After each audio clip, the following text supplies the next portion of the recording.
Бишкектен Баткенге которулуп келип иштеп жаткан Баткен гарнизонунун аскер прокурорунун улук жардамчысы Мирлан Кебеков үй бүлөсү менен жаңы батирге кирди. Ал буга чейин Кадамжайда жеке менчик батирди ижарага алып жашап келген.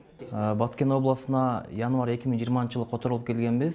Буга чейин Бишкек шаарында болгонбуз. Бишкек шаарында батирди ижарага алып жашайт элек. Андан кийин Кадамжай биздин жумуш ордубуз Кадамжайда болуп, Кадамжайда ижарага алып жашап, эми бул жака азыр эми заманбап жакшы үй салып берди. Буюрса уже 2 комнаталык үй тийди бизге. Үй бүлө менен ушул жерде жашап атабыз азыр эми жакшы бар. Мирландын жубайы айыда мамлекет куруп берген жаңы үйдүн бардык шарттары бар экенин айтып, кубанып турган кези. Анткени буга чейин жашаган батиринде шарт болбой, жаш балдары менен кыйынчылыктарды башынан өткөргөн. Бул жак гостевой комната.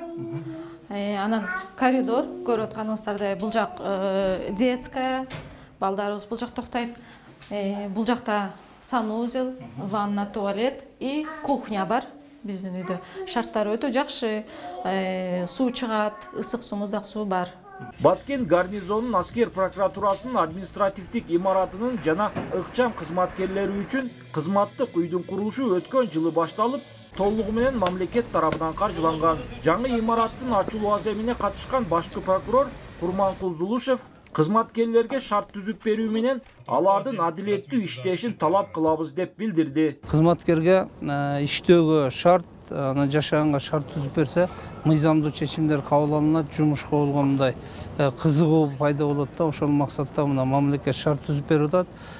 Биз прокуратура системасы боюнча талапты коюп атабыз. Мыйзамдуу көзөмөл кылынган мыйзамдардын сакталышына. Баткен шаарынын Четбулак кварталына салынган 2 кабаттуу административдик имараттын жана 8 батирлүү 2 кабаттуу турак жайдын курулушу 2021 жылдын сентябрь айында башталып, 11 айда бүткөрүлгөн.